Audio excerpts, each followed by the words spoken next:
Hello movie lovers, আশা করি সবাই বেশ ভালো আছেন।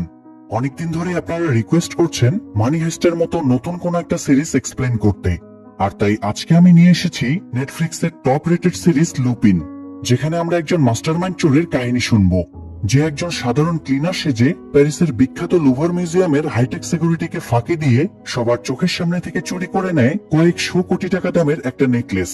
কিন্তু এই ঘটনা শুধু চুরিতেই থেমে থাকে না, বরং এই নেকলেসকে কেন্দ্র করে বেরিয়ে আসতে থাকে একের পর এক অজানা সত্য। সত্যের যত গভীরে যাওয়া হয় ততই মনে হতে থাকে এরপরে কি হবে। তাই এই ভিডিওতে আপনারা মাত্র 10,000 লাইক কমপ্লিট করে দিলে এর পরবর্তী দুইটা সিজনও খুব দ্রুতই নিয়ে আসবো। তাই ধূপধাপ একটা করে লাইক দিয়ে চলুন লুপিনের কাহিনীতে ডুব দেই। এপিসোডের শুরুতেই আমরা গল্পের মেইন ক্যারেক্টার অ্যাসেনকে দেখতে পাই। সে প্যারিসের লুভার মিউজিয়ামে অস্থায়ী ভিত্তিতে ক্লিনারের কাজ করে। দিনে দর্শনার্থীরা ঘুরে ফিরে চলে গেলে রাতে সে মিউজিয়াম পরিষ্কার করতে আসে। এতে সে মিউজিয়ামে থাকা মূল্যবান অ্যান্টিকগুলোকে খুব কাছ থেকেই দেখার সুযোগ পায়। অন্যান্য দিনের মতো আজকেও মিউজিয়াম পরিষ্কার করতে গিয়ে একটা মুক্তা বসানো হাড়ের দিকে তাকিয়ে তার চোখ আটকে যায়। পাশ থেকে একজন সহকর্মী বলে উঠে, এটা রানীর হার, আগামী সপ্তাহে এটা নিলামে তোলা হবে। এই হারটার এত বেশি দাম যে তারা 1000 বছরের বেতনের টাকা দিয়েও এটা কিনতে পারবে না। যাই হোক, সময় কম থাকায় অ্যাসেন নিজের কাজে ফিরে যায়। তো পরের দিন সে তার স্ত্রী ক্লেয়ারের সাথে দেখা করে এবং ছেলের ভরণ পোষণ বাবদ কিছু টাকা দেয়। অ্যাসেন আর তার স্ত্রী কোনো একটা কারণে আলাদা থাকে। অ্যাসেন ক্লেয়ারকে বলে সে তার ছেলের সাথে দেখা করতে চায়। ক্লেয়ার তখন জানায় সে শনিবার 8টার সময় চাইলে ছেলের সাথে দেখা করতে পারে। ক্লেয়ার ছেলের সাথে দেখা করার পারমিশন দেওয়ায় অ্যাসেন বেশ খুশি হয়। এরপরে সে একটা ফ্ল্যাটে ভিনসেন্ট নামের একজনের সাথে দেখা করতে যায়। অ্যাসেন তার কাছ থেকে কিছু টাকা ধার নিয়েছিল, কিন্তু সেটা সে সময় মতো ফেরত দিতে না পারায় অ্যাসেনকে দেখা মাত্রই ভিনসেন্ট তাকে মারতে শুরু করে। অ্যাসেনকে সে বিল্ডিং থেকে ফেলে দেওয়ারও হুমকি দেয়। তখন অ্যাসেন তাকে প্রপোজাল দেয় তার কাছে একটা আইডিয়া আছে যার মাধ্যমে তারা কোটি কোটি টাকা ইনকাম করতে পারবে। এতে ভিনসেন্ট আর তার লোকেরা একটু নরম হলে অ্যাসেন তাদের জানায় সে যে মিউজিয়ামে কাজ করে সেখানে রানী মারিয়ার একটা মহামূল্যবান হার রয়েছে, যেটা আগামী শুক্রবারে নিলামে তোলা হবে, আর সেই হারটা এখন তারা চুরি করবে। অ্যাসেন তাদের প্র্যাকটিক্যালি বুঝিয়ে দেয় পুরো মিউজিয়ামে সিসি ক্যামেরা লাগানো থাকলেও পরিচ্ছন্নতা কর্মীদের লকার রুমে কোনো ক্যামেরা নেই। তাদের মিউজিয়ামে আসা যাওয়ার পথও আলাদা। তাছাড়া যারা উঁচু পর্যায়ের লোক তারা অ্যাসেনদের মতো ক্লিনারদের দিকে তেমন খেয়াল করে না। তাই অ্যাসেন সেখানে ভিনসেন্ট, কেভিন এবং রুডিকে ক্লিনার হিসেবে ভেতরে ঢুকিয়ে দিবে। ভিনসেন্ট আর কেভিন প্রথমেই গার্ডদেরকে মেরে তাদের ছদ্মবেশ নেবে, আর রুডি ভেতরে ঢুকে কন্ট্রোল রুমের ক্যামেরাগুলো বন্ধ করে দেবে। কন্ট্রোল রুমের ক্যামেরা বন্ধ হয়ে গেলে পুলিশের কাছে অ্যালার্ট চলে যাবে, আর তারা 7 মিনিটের মধ্যেই সেখানে পৌঁছে যাবে। তাই তাদেরকেও এই 7 মিনিটের মধ্যেই কাজ সেরে পালাতে হবে। এই জন্য তারা বাইরে একটা গাড়িও দাঁড় করিয়ে রাখবে, যাতে সহজেই তারা পালাতে পারে। তো প্ল্যান ঠিকঠাক করার পরে তারা শুক্রবারের জন্য অপেক্ষা করতে থাকে। শুক্রবারে আনুষ্ঠানিকভাবে নিলামের আয়োজন শুরু হয়। দেশ বিদেশের অনেক ধনী ব্যক্তিরা হারটা কেনার জন্য আসে। তাদের মধ্যে ছদ্মবেশে মিস্টার পল নামের একটা নকল আইডি কার্ড বানিয়ে অ্যাসনও সেখানে হারটা কিনতে যায়। অন্যদিকে ভিনসেন্ট, কেভিন এবং রুডিও ক্লিনারের বেশ ধরে ভিতরে ঢুকে পড়ে। কেউই তাদেরকে সন্দেহ করে না। প্ল্যান অনুযায়ী ভিনসেন্ট আর কেভিন দুজন গার্ডকে মেরে অবস্থান নিয়ে নেয় এবং রুডিকে গ্রিন সিগন্যাল দেয়। তখন রুডি কন্ট্রোল রুমে গিয়ে অপারেটরকে মেরে সব সিসি ক্যামেরা বন্ধ করে দেয়। তারপরে অ্যাসেনকে মেসেজ করে সেটা জানিয়ে দেয়।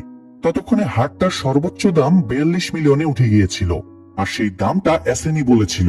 তবুও সে সময় বাঁচানোর জন্য আবারও 60 মিলিয়ন দাম হাঁকিয়ে দেয়, যাতে আর কেউ হারের দাম বলার সাহস না পায়। অ্যাসেন হারের দাম প্রায় দ্বিগুণ বলার পরেও কেউ তাকে সন্দেহ করে না, কারণ ফেক প্রোফাইলে সে তার মোট সম্পত্তি 576 মিলিয়ন লিখে রেখেছিল। যাই হোক, ইতিমধ্যেই 2 মিনিট পার হয়ে গেলে রুডি দ্রুত বাইরে রাখা গাড়িতে উঠে বসে, আর অ্যাসেন নিলাম কর্তৃপক্ষের সাথে ভল্ট রুমে যায়। সেখানে আগে থেকেই ভিনসেন্ট আর কেভিন গার্ডের ছদ্মবেশে ডিউটি দিচ্ছিল। নিলামকারী অ্যাসেনকে বলে পুরো পেমেন্ট করার পরেই সে হারটা পাবে। উত্তরে অ্যাসেন বলে সে পেমেন্ট করার আগে হারটা একবার হাতে নিয়ে দেখতে চায়, কেননা এটার পেছনে তো সে অনেক টাকা খরচ করছে। নিলামকারীও তাই ভল্টের লক খুলে অ্যাসেনকে হারটা দেখতে দেয়। অ্যাসেন হারটা হাতে নিতেই ভিনসেন্ট আর কেভিন তাদের উপরে ঝাঁপিয়ে পড়ে। তারা দুজনে অ্যাসেন সহ সেখানে উপস্থিত বাকি 2 অথরিটিকে হাত পা বেঁধে রেখে হারটা নিয়ে পালিয়ে যায়। আসলে ভিনসেন্টরা প্ল্যান করেছিল অ্যাসেনকে ঠকিয়ে নিজেরাই হারটা ছেড়ে দিবে, কিন্তু তাদের সেই আশা পূরণ হয় না। দ্রুত গাড়ি চালাতে গিয়ে তারা অ্যাক্সিডেন্ট করে ফেলে এবং ফাইনালি ধরা পড়ে যায়, আর পুলিশও হারটা উদ্ধার করে। এদিকে পুলিশের ডিটেকটিভ ব্রাঞ্চের ক্যাপ্টেন মিউজিয়ামে এসে অ্যাসেনকে জিজ্ঞাসাবাদ করে, কারণ অ্যাসেনের কোম্পানির নাম সে আগে কখনো শোনেনি, তাই তার একটু সন্দেহ হচ্ছিল। তবে অথরিটি তখন অ্যাসেনের পক্ষ নিয়ে বলে সে তো হারটা প্রোটেক্ট করার চেষ্টা করেছিল। এরই মধ্যে আবার ক্যাপ্টেনের কাছে ফোন আসে যে অপরাধীরা ধরা পড়েছে এবং হারও উদ্ধার হয়েছে। তাই ক্যাপ্টেন হারটা ল্যাবে পাঠিয়ে আসল কিনা টেস্ট করতে বলে, আর এসএনকেও সন্দেহ করার কোনো কারণ না পেয়ে সাধারণ চেকিং করে ছেড়ে দেয়। তো এসএন সেখান থেকে বের হয়ে যায় এবং রাতে ক্লিনার হয়ে আবারও মিউজিয়ামে ফিরে আসে। এরপরে সে ক্লিনিং শেষ করে ডাস্টবিনের ময়লা সংগ্রহ করে বাইরে আসে এবং ময়লার মধ্য থেকে আসল হারটা বের করে সেটা নিয়ে হাসতে হাসতে চলে যায়। আসলে গত রাতে ভিনসেন্ট আর কেভিন যখন তার উপর ঝাঁপিয়ে পড়ে তখন এসএন তার পকেটে থাকা নকল হারের সাথে আসল হারটা বদলে নেয়, আর আসল হারটা মিউজিয়ামের একটা ডাস্টবিনের মধ্যে ফেলে দেয়, যাতে পরে ক্লিনিং এর সময় এসে সে হারটা সংগ্রহ করে নিতে পারে। একেবারে পারফেক্ট প্ল্যান, তাই না? কিন্তু এই প্ল্যানটা সে একদিনে করেনি, বরং সে গত 25 বছর ধরে এই হারটা পাওয়ার জন্য প্ল্যান করছিল। কিন্তু কেন? এটা জানতে হলে আমাদের ফিরে যেতে হবে 25 বছর আগে। তখন এসএন এর বাবা বাবাকার পেলিগ্রিনি ফ্যামিলিতে ড্রাইভারির চাকরি করত, আর রানীর এই হারটা পেলিগ্রিনি ফ্যামিলিরই সম্পত্তি ছিল। যাই হোক, এসএন এর বাবা অত্যন্ত সৎ এবং প্রভুভক্তির সাথেই নিজের দায়িত্ব পালন করত। তো একদিন মিসেস পেলিগ্রিনি এসএন এর বাবাকে বলে তাদের হোম লাইব্রেরিতে অনেক বই আছে, তিনি চাইলে পড়ার জন্য বই নিয়ে যেতে পারেন। এসএন এর বাবা তাই এসএন এর জন্য আর্সেন লুপা নামের একটা বই নিয়ে যায়, আর এর কিছুদিন পরেই মিস্টার পেলিগ্রিনি এসএন এর বাবার নামে হার চুরির অভিযোগ আনেন, ফলে মিথ্যা অভিযোগে তাকে জেলে যেতে হয়। এরপরে ছোট্ট এসএন একদিন জেলে বাবার সাথে দেখা করতে গিয়ে দেখে তিনি অপমান সহ্য করতে না পেরে গলায় ফাঁস দিয়ে আত্মহত্যা করেছেন। আর সেখান থেকেই মূলত এসএন এর এই হারটা পাওয়ার অদ্ভুত এক জেদ চাপে। সে 25 বছর অপেক্ষা করার পর গত এক সপ্তাহ আগে নিউজে জানতে পেরেছিল যে এই হারটা উদ্ধার করা হয়েছে এবং সেটা এখন লুভার মিউজিয়ামে রাখা আছে, আর সপ্তাহখানেক পরে হারটা নিলামে তোলা হবে। তাই এসএন প্ল্যান করে মিউজিয়ামে ক্লিনারের চাকরি নেয় এবং সেই সাথে সে নিজের ভুয়া বিজনেস প্রোফাইল তৈরি করে। এমনকি ভিনসেন্টের কাছ থেকে টাকা ধার নেওয়া তার প্ল্যানেরই অংশ ছিল। মূলত সে তাদের হেল্প পাওয়ার জন্যই টাকা ধারের বাহানা করেছিল। আর সবশেষে এসএন নিলামের আগে তার বন্ধু বেঞ্জামিনের কাছ থেকে হুবহু দেখতে একটা নকল হার বানিয়ে নেয়, আর এভাবে একটা পারফেক্ট প্ল্যানিং এর মাধ্যমে অবশেষে হারটা তার হাতে এসে পৌঁছায়। যাই হোক, ততক্ষণে এই কেসের আরেকজন ইনচার্জ ইন্সপেক্টর ইউসেফকে ল্যাব থেকে ফোন করে জানানো হয় যে তাদের উদ্ধার করা হারটা নকল। এটা শুনে সে বিচলিত হয়ে পড়ে এবং তার চোখ পড়ে ডেস্কে থাকা আর্সেন লুপিনের একটা বইয়ের দিকে, কারণ এই বইয়ের ঘটনার মতো করেই গত রাতে চুরিটা হয়েছে। সে বুঝতে পারে চোর নিশ্চয়ই আর্সেন লুপিন থেকে অনুপ্রাণিত। এদিকে সিন শিফট হয়ে এসএনকে দেখা যায়। পরের দিন যেহেতু শনিবার ছিল, তাই আজকে তার ছেলের সাথে দেখা করার কথা ছিল। তাই সে ছেলের সাথে দেখা করে এবং তাকে নিয়ে ঘুরতে বের হয়। এসএন ছেলেকে আর্সেন লুপিনের সেই বইটা দেয় যেটা তার বাবা তাকে 25 বছর আগে দিয়েছিল। মূলত এই বইটাই এসএনের জীবনকে বদলে দিয়েছিল। তো এপিসোড 1 শেষ হয়ে এপিসোড 2 তে দেখা যায় এসএন হারটার ব্যাপারে তার বন্ধু বেঞ্জামিনের সাথে কথা বলছিল। বেঞ্জামিন হারটা টেস্ট করার পরে জানায় হারটার ব্যাপারে পেলিগ্রিনি ফ্যামিলি মিথ্যা বলেছিল। তারা বলেছিল 25 বছর আগে এই হারটা চুরির পরে এটার ডায়মন্ড গুলো নাকি 7টা দেশে বিক্রি হয়ে যায়। তখন সেই সব দেশ থেকে সেগুলো উদ্ধার করে এনে তারা আবার সেই ডায়মন্ড গুলোকে জোড়া দিয়েছে। কিন্তু হারটা চেক করার পরে এমন কিছুই দেখা যায়নি। হারটা প্রথম থেকে একই রকম আছে, কোনো ডায়মন্ডে একটা দাগ পর্যন্ত নেই। এটা শুনে এসএন নিশ্চিত হয়ে যায় এই হারটা কখনো চুরি হয়নি। তার মানে 25 বছর আগে তার বাবাকে মিথ্যা কেসে ফাঁসানো হয়েছিল। এসএন তখন বেঞ্জামিনকে বলে হারটার সবগুলো ডায়মন্ড খুলে ফেলার জন্য। এরপরে এসএন মিসেস পেলিগ্রিনিকে একটা চিঠি পাঠায় তার সাথে দেখা করার জন্য। সে চিঠির সাথে একটা ডায়মন্ড প্রমাণ হিসেবে পাঠায়। চিঠিতে দেখা করার লোকেশন, ডেট, টাইম সব লেখা ছিল। তাই সেই মোতাবেক মিসেস পেলিগ্রিনি তার সাথে দেখা করতে যায়। এসএন পিজা ডেলিভারি বয়ের ছদ্মবেশে মিসেস পেলিগ্রিনির সাথে দেখা করে এবং জিজ্ঞেস করে সে তার বাবাকে কেন চুরির দায়ে ফাঁসিয়েছিল। মিসেস পেলিগ্রিনি এখানে পুলিশ প্রোটেকশন এবং বুকে একটা স্পাই ক্যামেরা আর হেয়ারিং মেশিন লাগিয়ে এনেছিল। এসএন সেটা বুঝতে পেরে স্পাই ক্যামেরাটা হাত দিয়ে ঢেকে দেয়। মিসেস পেলিগ্রিনি এসএনকে টাকার বিনিময়ে ব্যাপারটা মিটিয়ে ফেলতে বলে, কিন্তু এসএন এতে রাজি হয় না। সে তার বাবার সম্মান ফিরিয়ে দিতে চায়। এদিকে স্পাই ক্যামেরা বন্ধ হয়ে যাওয়ায় ছদ্মবেশে থাকা অফিসাররা তাদের দিকে এগিয়ে আসছিল। এসএন এটা বুঝতে পেরে দ্রুত তার সাইকেল নিয়ে পালাতে শুরু করে। পুলিশও তার পেছনে ধাওয়া করে, কিন্তু এরই মধ্যে সেখানে আরো কয়েকজন পিজা ডেলিভারি বয় চলে আসলে পুলিশ কনফিউজড হয়ে যায়। তারা এসএন সন্দেহে একজন ভুল ডেলিভারি বয়কে আটকায়, আর সেই সুযোগে এসএন ড্রেস চেঞ্জ করে চলে যায়। আসলে মিসেস পেলিগ্রিনির সাথে দেখা করার আগে এখানকার লোকেশন দিয়ে এসএনই এইসব পিজাগুলো অর্ডার করেছিল, যাতে সে পালানোর সুযোগ পায়। একদম যেন মানি হেস্টের প্রফেসরের একটা ভাইব পাওয়া যাচ্ছে, তাই না? যাই হোক, এসএন বাড়ি ফিরে তার বাবার মৃত্যুর আগে জেল থেকে লেখা একটা চিঠি বের করে। চিঠিতে তার বাবা শেষ লাইনে লিখেছে আসল সত্যি লাইব্রেরিতে পাওয়া যাবে, কিন্তু তার বাবা লাইব্রেরি বানানটা ইচ্ছাকৃতভাবে ভুল লিখেছিল। আসলে উনি বানানোর ব্যাপারে খুব সেন্সিটিভ ছিলেন, তাই এসএন বুঝে যায় এটা কোনো কোড ল্যাঙ্গুয়েজ। সে সারা রাত ধরে অ্যানালাইসিস করে একটা নাম বের করতে পারে, আর সেটা হলো ইটিএন কোমেট। এই লোকটা আগে একটা লাইব্রেরিতে কাজ করত, আর সে জেলে তার বাবার পাশের সেলেই থাকতো। লোকটা এখনো জেলেই আছে। হয়তো লোকটা এসএনের বাবার ব্যাপারে কিছু জানে, তাই এসএন তার সাথে দেখা করতে চায়। কিন্তু লোকটা অসুস্থ হওয়ায় সে দেখা করার সুযোগ পায় না। তবে এসএনও নাছোড়বান্দা, সে জেলের ভেতরে যাওয়ার সিদ্ধান্ত নেয়। মূলত রিসেন্টলি এসএনের মামাতো ভাই একটা কেসে জেলে গিয়েছিল। সে দেখতে একদম তার যমজ ভাইয়ের মতো। এসএন তাই তার সাথে দেখা করতে যায় এবং তার সাথে নিজেকে বদলে সে জেলের ভিতর চলে যায়। আর তার মামাতো ভাই এসএন সেজে বাইরে বেরিয়ে আসে। জেলে ঢুকে এসএন কমিটির সেলে গিয়ে জানতে পারে সে এখানে নেই, সে জেলের হসপিটালে ভর্তি আছে। তাই এসএন বুদ্ধি করে জেলের দুজন কয়েদির সাথে গ্যাঞ্জাম পাকিয়ে দেয়, আর তারাও এসএনের পেটে ব্রাশ ঢুকিয়ে দেয়। ফলে এসএনকে তখন হাসপাতালে ভর্তি করা হয়। তো এই সুযোগে সে আবার কোমেটের সাথে দেখা করে এবং নিজের পরিচয় দেয়। কোমেট জানায় এসএনের বাবা তার কাছে একটা বই রেখেছিল, আর বলেছিল কেউ যদি তার খোঁজে এখানে আসে তাহলে কোমেট যেন তাকে বইটা দেয় এবং বলে যে সব উত্তর এই বইয়ের ভেতরেই আছে। এসএন তাই সেই রাতেই আবার গার্ডদের ঘুষ দিয়ে কোমেটের সেলে চলে যায় এবং আর্সেন লুপা সিরিজের আরেকটা বই সেখানে খুঁজে পায়। নিজের সেলে ফিরে এসে এসএন বইটা খুলে দেখে যে তার বাবা চা দিয়ে বইয়ের কিছু কিছু শব্দ মার্ক করে রেখেছে। এসএন শব্দগুলো একত্রিত করে দেখে তার বাবা বলতে চেয়েছে আমি নির্দোষ, অ্যানি পেলিগ্রিনি আমাকে ফাঁসিয়েছে। এটা জানার পরেই এসএনের অ্যানির উপরে ক্ষোভ জন্মে যায়, কিন্তু প্রতিশোধ নিতে হলে তো এখন তাকে জেলের বাইরে বের হতে হবে। এই জন্য সে একটা প্ল্যান খাটায়। সে ওই বইয়ের নায়ক আর্সেন লুপিনের টেকনিকে গলায় ফাঁস দেয়। ফলে সবাই ধরে নেয় সে মারা গিয়েছে। তাই অ্যাম্বুলেন্সে করে এসএনের লাশ পোস্টমর্টেমে নিয়ে যাওয়া হচ্ছিল। আর সেই সুযোগে এসএন জেগে উঠে গাড়ি থেকে নেমে পালিয়ে যায়। এরপর এসএন অ্যানি পেলিগ্রিনি মানে সেই মিসেস পেলিগ্রিনির সাথে দেখা করে এবং তাকে এই ব্যাপারে জিজ্ঞেস করে। অ্যানি জানায় তাকে বলা হয়েছিল সে যেন বাবাকারকে মানে এসএনের বাবাকে দিয়ে কনফেশন পেপারে সাইন করায়, তাহলে বাবাকারকে কিছুদিন পরে ছাড়ানোর ব্যবস্থা করা হবে। তাই সে জেলে বাবাকারের সাথে দেখা করে তাকে দিয়ে কনফেশন পেপারে সাইন করিয়েছিল। কিন্তু সে জানতো না তার এবং বাবাকারের সাথে প্রতারণা করা হবে। অ্যানি এখানে এসএনকে গ্যাব্রিয়েল নামে সেই পুলিশ অফিসারের নাম জানায় যে সেই সময় বাবাকারের কেসটা তদন্ত করেছিল। এই অফিসারই মূলত বাবাকারের মৃত্যুর পেছনে দায়ী। এসএন তাই বাড়ি ফিরে গ্যাব্রিয়েলের ব্যাপারে সার্চ করে জানতে পারে সে এখন প্রমোশন পেয়ে পুলিশ কমিশনার হয়ে গিয়েছে। তো এপিসোড 2 শেষ হয়ে এপিসোড 3 এর শুরুতে আমরা কমিশনার গ্যাব্রিয়েলকে দেখতে পাই, যে তার পরিবারের সাথে খুব সুখী জীবনযাপন কাটাচ্ছে। তার স্ত্রীর সাথেও তার অত্যন্ত মধুর সম্পর্ক। অন্যদিকে এসএনকে দেখা যায় যে সিসি ক্যামেরার মাধ্যমে গ্যাব্রিয়েলের সব অ্যাক্টিভিটির উপর নজর রাখছিল। গ্যাব্রিয়েলের বাড়িতে কোনো এক সময় এসএন সিক্রেট ক্যামেরা লাগিয়ে রেখে এসেছিল, যেটার ব্যাপারে গ্যাব্রিয়েল জানেই না। যাই হোক, গ্যাব্রিয়েল অফিসে কাজ করছিল। এ সময় এসএন আইটি টেকনিশিয়ান পরিচয়ে তার সাথে দেখা করে আর তাকে বলে যে সে আইটি ডিপার্টমেন্ট থেকে কম্পিউটার চেকিং এর জন্য এসেছে, আর সে কম্পিউটার চেক করে তাতে পর্ন ভিডিও পেয়েছে। এটা শুনে গ্যাব্রিয়েল বেশ ক্ষেপে যায়। তবে এসএন স্বাভাবিকভাবে বলে উনি যেন এখনই ভিডিওগুলো ডিলিট করেন, তা না হলে সে অফিসিয়াল রিপোর্ট করতে বাধ্য হবে। এটা শুনে গ্যাব্রিয়েল রাগ করে তার সাথে কম্পিউটার ল্যাবের দিকেই যাচ্ছিল। আর তখনই একটা ফাঁকা ঘরে গ্যাব্রিয়েলকে ঢুকিয়ে এসএন তাকে অজ্ঞান করার ইনজেকশন দিয়ে দেয়। এসএন গ্যাব্রিয়েলের মোবাইলের সিমটা সেখানেই খুলে ভেঙে ফেলে দেয় এবং তাকে একটা বড় বাক্সতে ঢোকায়। এরপরে এসএন বাক্সটা বাইরে এনে একটা গাড়িতে তুলে গ্যাব্রিয়েলকে কিডন্যাপ করে নিয়ে যায়। এরপর গ্যাব্রিয়েলের যখন জ্ঞান ফেরে সে দেখে তাকে একটা চেয়ারে হাত পা বেঁধে রাখা হয়েছে।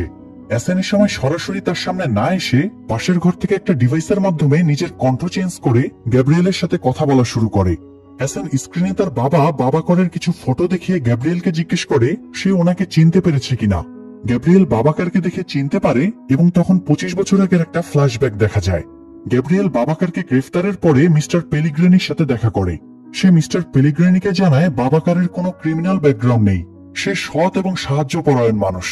তার মনে হয় না বাবাকার হারটা চুরি করেছে।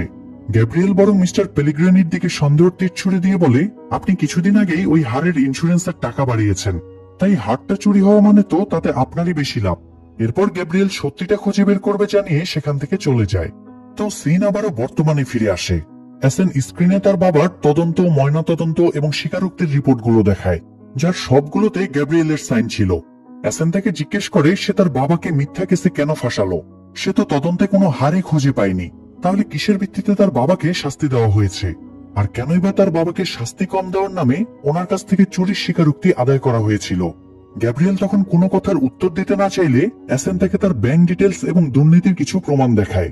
তারপরে তাকে ব্ল্যাকমেল করে বলে সে যদি সত্যি স্বীকার না করে তাহলে এসএন এগুলো তার স্ত্রীকে পাঠিয়ে দেবে।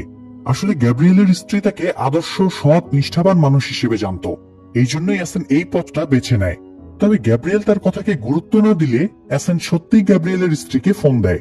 স্ত্রীর কথা শুনতে পেয়ে গ্যাব্রিয়েল এবার বেশ ঘাবড়ে যায় এবং স্বীকার করে যে সে মূলত ঘুষের বিনিময়ে এই কাজটা করেছে। তবে সে নিজের বিলাসিতার জন্য এসব করেনি, তার ছেলেমেয়েদের ভবিষ্যতের কথা ভেবে এসব করতে বাধ্য হয়েছে। অন্যদিকে দেখা যায় ডিটেকটিভ ব্রাঞ্চের সেই ক্যাপ্টেন বাবাকারের সেই কেস ফাইলটা নিয়ে বসেছিল। ফাইলে কমিশনার গ্যাব্রিয়েলের নামও লেখা ছিল। এ সময় একজন সহকর্মী এসে জানায় কমিশনার কিডন্যাপ হয়েছে। কমিশনারের কিডন্যাপ হওয়ার ঘটনায় থানায় শোরগোল পড়ে যায়। তারা সিসি ক্যামেরা ফুটেজ চেক করে অ্যাসানকে দেখতে পায়, কিন্তু ভিডিও ক্লিয়ার ছিল না বলে তাকে শনাক্ত করা যায় না। তারা কমিশনারের মোবাইলটাও বন্ধ পায়। তবে ইন্সপেক্টর ইউসেফ জানায় কমিশনারের মোবাইলে সিম ছাড়াও একটা আলাদা চিপ লাগানো আছে। তাই তারা দ্রুত সেই চিপটা ট্র্যাক করে এবং গ্যাব্রিয়েলের সেই মোবাইলটার লোকেশন জানতে পারে। এরপর সাথে সাথে সবাই তাকে উদ্ধার করতে বেরিয়ে পড়ে। অন্যদিকে দেখা যায় অ্যাসেন এআই দিয়ে গ্যাব্রিয়েলের ডিপ ফেস বানিয়ে তাকে পুরো সত্যটা বলার জন্য ব্ল্যাকমেল করে। অ্যাসেন তাকে হুমকি দেয় সে যদি আসল সত্যিটা স্বীকার না করে তাহলে তাকে হাউন আঙ্কেল পরিচয় দিয়ে বাংলাদেশে এই ভিডিওটা ভাইরাল করে দেবে। এটা শুনে গ্যাব্রিয়েল ঘাবড়ে যায় এবং বলে যে বাবাকারের কেসের ব্যাপারে তার শুধু এতটুকুই জানা ছিল। সে অ্যাসেনকে রিকোয়েস্ট করে তাকে ছেড়ে দেওয়ার জন্য। সেই সাথে সে প্রতিশ্রুতিও দেয় অ্যাসেনের ব্যাপারে সে কাউকে কিছু বলবে না। অ্যাসেন তখন বলে যদিও পুলিশের উপর বিশ্বাস করা ঠিক না, তবুও আমি তোমাকে বিশ্বাস করে ছেড়ে দিচ্ছি হাউন আঙ্কেল। যাই হোক, এদিকে পুলিশ অফিসাররা ট্র্যাক করা লোকেশনে গিয়ে সেই বাক্সটা খুঁজে পায়। তারা বাক্সটা খুলে দেখে সেখানে শুধু কমিশনারের মোবাইলটাই আছে। তারা তখন গাড়ির ড্রাইভারকে ধরলে ড্রাইভার জানায় তাকে উবারে বুক করা হয়েছিল। সে কিডন্যাপের ব্যাপারে কিছুই জানে না, তাকে শুধু বলা হয়েছিল সিটি হল থেকে কিছু জিনিস নিয়ে আসতে হবে। এটা শুনে ইউসেফ বলে কমিশনারকে কিডন্যাপ করে নিশ্চয়ই সিটি হলেই রাখা হয়েছে, কারণ এটাই হলো আর্সেন লুপিনের টেকনিক। সে সবার মনোযোগ অন্যদিকে সরিয়ে দিয়ে একদম সবার নাগালের মধ্যে নিজের কাজ সেরে কেটে পড়ে। ইউসেফ তাই ফোর্স নিয়ে সিটি হলে পৌঁছায়, আর তার ঠিক কয়েক সেকেন্ড আগেই অ্যাসেন সেখান থেকে বেরিয়ে যায়। তবে সিটি হলে ঢুকে কমিশনার গ্যাব্রিয়েলকে তারা সহি সালামতে উদ্ধার করে। পরের সিনে দেখা যায় ক্যাপ্টেন অফিসার সোফিয়ার সাথে কথা বলতে বলতে ব্যুরোতে ঢুকছিল। তারা এটা ভেবে পাচ্ছিল না কমিশনারকে 4 ঘন্টা আটকে রাখার পরেও সে কেন কিডন্যাপের ব্যাপারে কোনো তথ্য দিতে পারছে না। তাছাড়া কিডন্যাপাররা তার কাছে কোনো কিছু দাবিও করেনি, তাই ব্যাপারটা তাদের কাছে অস্বাভাবিক লাগছিল। এ সময় ইউসেফ ক্যাপ্টেনকে ডেকে বলে সে একটা ক্লু পেয়েছে। সে জানায় হারের নিলামের দিন মিস্টার পল পরিচয়ে যে ব্যক্তি চুরি করেছিল সে আর কমিশনারকে অপহরণকারী ব্যক্তি মূলত একজনই। সেই সাথে সে এটাও বলে 25 বছর আগে যখন হারটা প্রথমবার হারিয়ে যায় সেই কেসের ইনচার্জও গ্যাব্রিয়েল ছিল। তাই সেই ঘটনার সাথে লাস্ট কিছুদিনের ঘটে যাওয়া ব্যাপারগুলো পুরোপুরি কানেক্টেড। অন্যদিকে তখন কমিশনার গ্যাব্রিয়েলকে দেখা যায় সে বাড়ি ফিরে সব স্পাই ক্যামেরাগুলো খুঁজে খুঁজে ডিস্ট্রয় করে দেয়। তারপরে সে গোসল করতে ঢুকলে সে সময় 25 বছর আগে একটা ফ্ল্যাশব্যাক সিন দেখা যায়। মূলত মিস্টার পেলিগ্রেনি গ্যাব্রিয়েলকে থ্রেট এবং প্রলোভন দেখিয়ে বাবাকারকে ফাঁসাতে বাধ্য করেছিল, কিন্তু সে জানতো না বাবাকার এই কারণে সুইসাইড করে নিবে। এত বছর পরেও ঘটনাটা নিয়ে সে বেশ অনুতপ্ত ফিল করছিল। গোসল শেষ করে বেরিয়ে এসে সে মিস্টার পেলিগ্রেনিকে ফোন দিয়ে বলে বাবাকারের ব্যাপারে আপনার সাথে জরুরি কথা আছে, মাঠে একজন নতুন খেলোয়াড় এসে গিয়েছে। এই বলে সে ফোনটা কেটে দেয়। এ সময় গ্যাব্রিয়েলের স্ত্রী বাড়িতে ফিরে আসে এবং তাকে অক্ষত দেখে আনন্দে জড়িয়ে ধরে। তখন হঠাৎ টেবিলে রাখা স্পিকারটা বেজে ওঠে। ফোনে এইমাত্র গ্যাব্রিয়েল আর মিস্টার পেলিগ্রেনির মাঝে যে কথাবার্তা হলো সেগুলোই স্পিকারে বাজতে শুরু করে। কথাগুলো স্ত্রীর কাছ থেকে লুকাতে গ্যাব্রিয়েল দ্রুত স্পিকারটা মেঝেতে আছড়ে ভেঙে ফেলে। এখানে তখন সিন শিফট হয়ে অ্যাসেনকে দেখা যায়। এই স্পিকারটা মূলত সে এখানে রেখে গিয়েছিল, আর এটার মাধ্যমে সে গ্যাব্রিয়েল আর মিস্টার পেলিগ্রেনির ফোন আলাপ শুনে ফেলে এবং রেকর্ড করে। তো অ্যাসেনের একটা রহস্যময় হাসি দিয়ে এপিসোড 3 এখানেই শেষ হয়ে যায়। এপিসোড 4 এর শুরুতে দেখা যায় অ্যাসেন একটা রিমোট কন্ট্রোল ড্রোন মিস্টার পেলিগ্রেনির বাড়ির ভেতর পাঠিয়ে দেয়, যাতে সে ভেতরে কেমন কি আছে সেটা জানতে পারে। একসময় ড্রোনটা মিস্টার পেলিগ্রেনির হোম অফিস রুমে ঢুকে যায়। পুরো অফিস লেজার লাইটের মাধ্যমে সিকিউর করে রাখা ছিল, তাই সে খুব সাবধানে ড্রোনটা অফিসে ঢোকায়। ড্রোন ফুটেজে বেশ কিছু ডকুমেন্টস এর ফটো তুলে নেয় সে, কিন্তু ড্রোনটা ফিরিয়ে আনার সময় একটা লেজার লাইটে টাচ করে যায়। ফলে অ্যালার্ম বেজে উঠে আর মিস্টার পেলিগ্রেনি সহ সব গার্ডরা অ্যালার্ট হয়ে যায়। গার্ডরা ড্রোনটা ধরার জন্য উঠে পড়ে লাগে এবং এক পর্যায়ে সেটা দেয়ালের সাথে ধাক্কা খেয়ে পড়ে যায়। মিস্টার পেলিগ্রেনি তখন ড্রোনের মধ্যে একটা চিরকুট পায়, যেটাতে লেখা ছিল আমি তোমাকে ছাড়বো না। তো পরের দিন সকালে কমিশনার গ্যাব্রিয়েল ব্রেকফাস্ট করছিল। তখন অ্যাসেন তার সামনে গিয়ে বসে। গ্যাব্রিয়েল তাকে দেখে বিরক্ত হয়ে যায়। অ্যাসেন তাকে আবারও ব্ল্যাকমেইল করে। তখন সে রেগে বলে সে অ্যাসেনকে হেল্প করবে, কিন্তু শর্ত একটাই, অ্যাসেন যেন তাকে বিরক্ত করা বন্ধ করে। অ্যাসেন তার কথা মেনে নিলে গ্যাব্রিয়েল বলে ফ্যাবিয়ান নামের একজন সাংবাদিক আছে, সে মিস্টার পেলিগ্রেনিকে নিয়ে ইনভেস্টিগেশন করেছিল আর তার কুকীর্তিগুলো প্রায় ফাঁস করেই ফেলেছিল। কিন্তু শেষ মুহূর্তে মিস্টার পেলিগ্রেনি তাকে চারদিক থেকে চাপ দিয়ে থামিয়ে দেয় এবং তার সাংবাদিক ক্যারিয়ারও নষ্ট করে দেয়। তাই অ্যাসেন যেন এখন তার সাথে দেখা করে, কারণ সেই কেবল অ্যাসেনকে সাহায্য করতে পারবে। অ্যাসেন তাই বাড়িতে ফিরে অনলাইনে ওই সাংবাদিকের ব্যাপারে ঘাটাঘাটি করে। তারপরে সে ফ্যাবিয়ানের সাথে দেখা করতে যায় এবং মিস্টার পেলিগ্রেনিকে ধ্বংস করার জন্য হেল্প চায়। কিন্তু ফ্যাবিয়ান তাকে না করে দেয়, কারণ অলরেডি মিস্টার পেলিগ্রেনি তাকে এমনভাবে ফাঁসিয়েছে যে তার বাইরে মুখ দেখানোর কোনো উপায় পর্যন্ত নেই। এখন কোর্ট কাছারি আর উকিলদের পিছনে দৌড়াতেই তার জীবন শেষ। তখন অ্যাসেন তাকে বলে এক্ষেত্রে তার এবং ফ্যাবিয়ানের শত্রু একই জন। অ্যাসেন তার বাবার ঘটনাটাও তাকে খুলে বলে, তবুও ফ্যাবিয়ান অ্যাসেনকে শূন্য হাতেই ফিরিয়ে দেয়। এরপর পরের দিন অ্যাসেন যখন কাজ সেরে বাড়ি ফিরছিল, তখন ফ্যাবিয়ান নিজেই তার সাথে দেখা করতে আসে। ফ্যাবিয়ান বলে মিস্টার পেলিগ্রিনি তার জীবনে সবচেয়ে গুরুত্বপূর্ণ জিনিসটাই কেড়ে নিয়েছে, আর সেটা হলো তার ক্যারিয়ার। তাই তার কাছে হারানোর মতো আর কিছুই নেই। এই জন্য সে অ্যাসেনকে হেল্প করতে রাজি হয়ে যায়। এরপরে ফ্যাবিয়ান অ্যাসেনকে তার বাড়িতে নিয়ে যায় এবং মিস্টার পেলিগ্রিনির উপরে প্রতিশোধ নেওয়ার প্ল্যান করতে থাকে। অ্যাসেন বলে যে তার এমন কোনো প্রমাণ চাই যেটা দিয়ে সে মিস্টার পেলিগ্রিনির মাথা ঘুরিয়ে দিতে পারবে। উত্তরে ফ্যাবিয়ান বলে তার কাছে ঠিক এরকমই একটা প্রমাণ আছে। এদিকে পুলিশ ব্যুরোতে দেখা যায় কমিশনারকে কিডন্যাপের দিনে সিসিটিভি ফুটেজ থেকে পুলিশ অ্যাসেনের যে ফটো পেয়েছিল সেটা দিয়ে সফটওয়্যারের মাধ্যমে তারা স্কেচ বানানোর চেষ্টা করছিল। সফটওয়্যারে অ্যাসেনের 4টি আলাদা আলাদা ফেস অ্যানালাইসিস হচ্ছিল। অন্যদিকে দেখা যায় ফেবিয়ান অ্যাসেনকে দ্য অবজেক্টর পত্রিকার অফিসের সামনে নিয়ে যায়, যেখানে সে আগে সাংবাদিক হিসেবে কাজ করত। সে অ্যাসেনকে বলে 3 তলার লাস্ট রুমে একটা স্টোরেজ রুম আছে, যেখানে কিনা একটা বক্স আছে। সেই বক্সের উপরে স্পোর্টস 1980 লেখা আছে। বক্সের ভেতরে সবুজ রঙের একটা ভিডিও ক্যাসেট আছে। অ্যাসেন যেন সাংবাদিক পরিচয় দিয়ে ভেতরে ঢুকে এবং সেই ক্যাসেটটা খুঁজে নিয়ে আসে। আসলে ফেবিয়ান নিজে এই অফিসে ঢুকতে পারবে না, কারণ তাকে এই অফিসে আজীবনের জন্য নিষিদ্ধ করা হয়েছে। এই জন্য অ্যাসেনকে এই কাজটা করতে হবে। তাই অ্যাসেন ভিতরে ঢুকতেই ফেবিয়ান গার্ডকে একটা মিথ্যা কল করে। সে গার্ডকে বলে, আমি তদন্ত বিভাগের নাথালি বলছি। একজন ইনফর্মার এইমাত্র একটা গুরুত্বপূর্ণ ফাইল হাতে ঢুকবে, তাকে সোজা 3 তলায় আমার অফিস রুমে পাঠিয়ে দেবে। গার্ড কথাটা বিশ্বাস করে অ্যাসেনকে ঢোকার সুযোগ করে দেয়, আর অ্যাসেন খুব সহজেই ভিডিও ক্যাসেটটা নিয়ে ফিরে আসে। তো বাড়ি ফিরে ক্যাসেটটা চালু করার সময় ফেবিয়ান জানায় 1996 সালে মালয়েশিয়ার কুয়ালালামপুরে জঙ্গি হামলায় 11 জন মারা গিয়েছিল, যার মধ্যে 8 জনই ছিল ফরাসি নাগরিক। আর এই অ্যাটাকটা করা হয়েছিল প্রতিশোধ পরায়ণ হয়ে, কারণ একজন দালাল মালয়েশিয়ার অস্ত্র ব্যবসায়ীদের ঠকিয়েছিল। আর সেই দালালটা আর কেউ না, বরং মিস্টার পেলিগ্রিনিই ছিল। এরপরে ভিডিও ক্যাসেটটা চালু করলে পেলিগ্রিনিকে অস্ত্র ব্যবসায়ীদের সাথে ডিল করতে দেখা যায়। ফেবিয়ানের ধারণা হার্ট চুরির মিথ্যা ঘটনা বানিয়ে সেটার ইন্স্যুরেন্সের টাকা ব্যবহার করে পেলিগ্রিনি এই অস্ত্রের ব্যবসাটা করেছিল। তারা পেলিগ্রিনির ভিডিওটা থেকে স্পষ্ট হয়ে যায় তার বিক্রি করা অস্ত্র দিয়েই কুয়ালালামপুরে থাকা ফ্রান্স এম্বাসিকে উড়িয়ে দেওয়া হয়েছিল। তবে অ্যাসেন এখানে পুরো ভিডিওটা আপলোড না দিয়ে পেলিগ্রিনিকে ঘাবড়ে দেওয়ার জন্য ভিডিওর একটা স্ক্রিনশট নেটে ছড়িয়ে দেয়। স্ক্রিনশটটা দ্রুত ভাইরাল হয়ে যায় এবং মিস্টার পেলিগ্রিনির মেয়ে জুলিয়েটের হাতেও সেটা পৌঁছায়।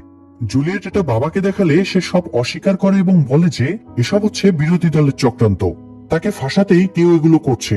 কিন্তু ব্যাপারটা শুধু এখানেই থেমে থাকে না, শীঘ্রই মিডিয়াতেও ব্যাপারটা নিয়ে তোলপাড় শুরু হয়ে যায়।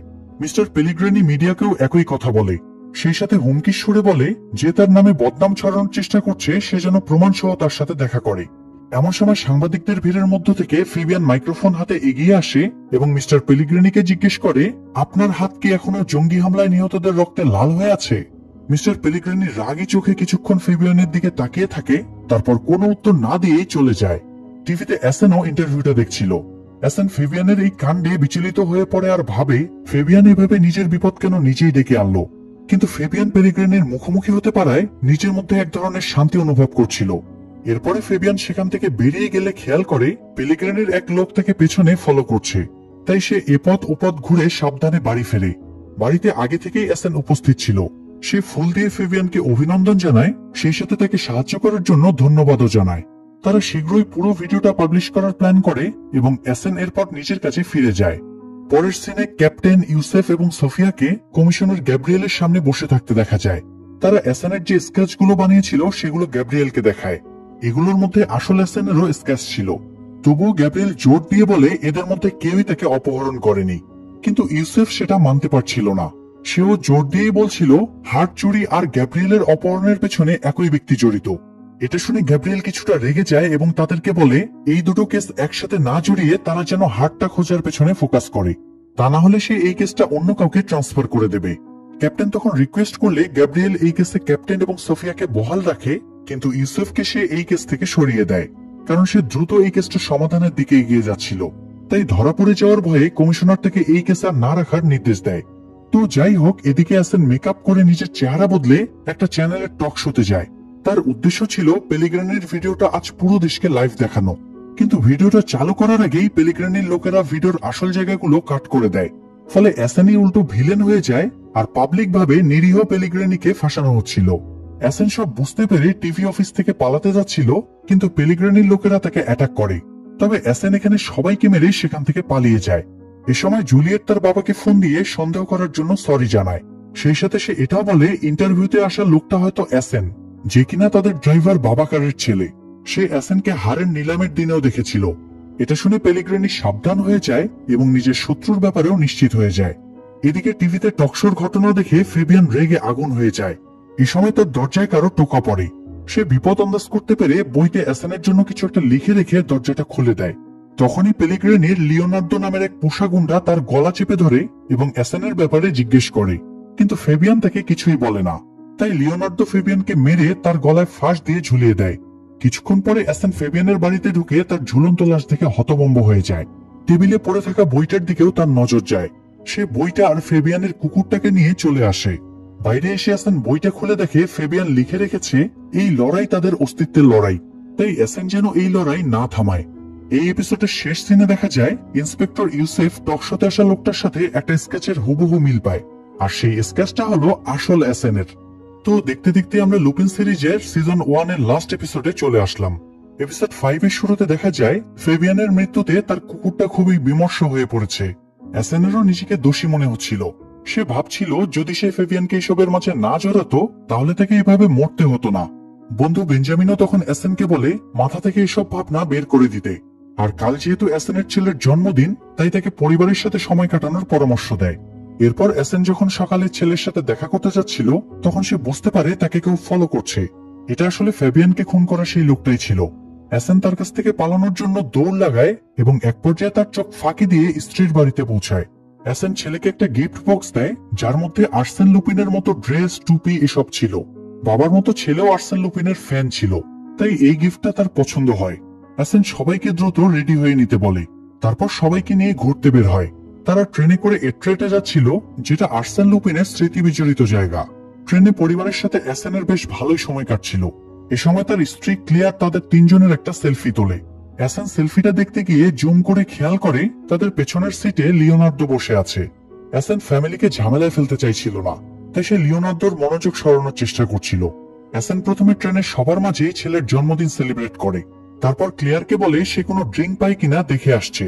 এই বলে সে ট্রেনের পেছন দিকে যেতে থাকে। লিওনার্দো তার পেছনে যাওয়া শুরু করে। অ্যাসেন ট্রেনের টিটিকে ক্রস করার সময় তার চাবিটা চুরি করে নেয়। এরপরে স্টোরেজ কামরার দিকে যায় এবং লিওনার্দোকেও সেখানে যেতে বাধ্য করে। স্টোরেজ কামরায় দুজনের মাঝে হাতাহাতি শুরু হয়, আর এক পর্যায়ে অ্যাসেন লিওনার্দোকে স্টোরেজ কামরায় আটকে রেখে বাইরে থেকে তালা দিয়ে পরিবারের কাছে ফিরে আসে। কিন্তু একটু পরেই আবার লিওনার্দো ফিরে আসে এবং তার পরিবারের মাঝেই বসে পড়ে। এখানে সে অ্যাসেনের ছেলের সাথে গল্প জুড়ে দেয়। এই অবস্থায় লিওনার্দের হাত থেকে বাঁচতে অ্যাসেন ক্যাপ্টেনকে একটা মেসেজ পাঠায়। আমি মিস্টার পল বলছি। আমি 2 মিনিটের মধ্যে লে হার্ভে স্টেশনে পৌঁছাবো। আপনাকে 10 টাকার চা, সিঙ্গারা আর সামোসা খাওয়ার দাওয়াত রইল। ওকে, আপনাদের আরেকবার মনে করিয়ে দিই, এই পল পরিচয় দিয়ে অ্যাসেন কিন্তু নিলামের দিনে হাটটা চুরি করেছিল।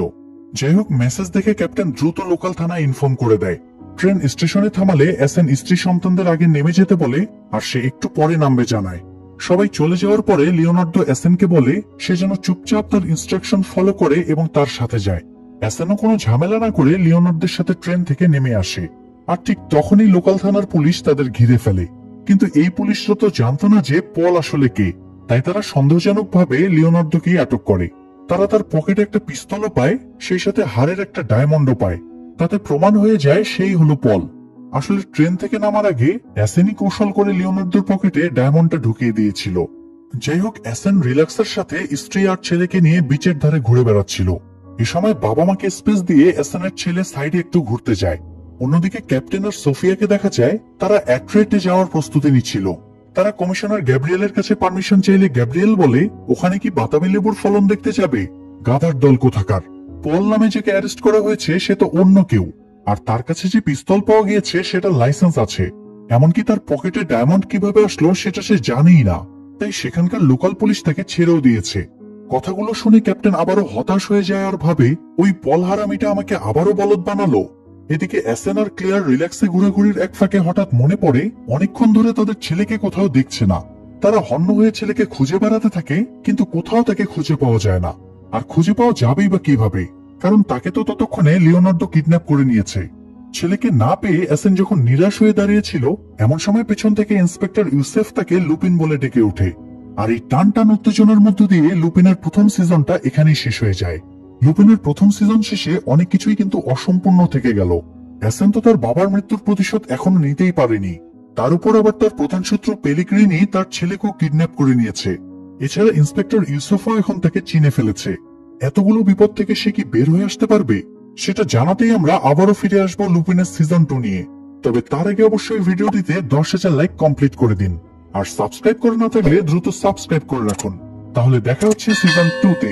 সেই পর্যন্ত ভালো থাকুন, সুস্থ থাকুন, আল্লাহ হাফেজ।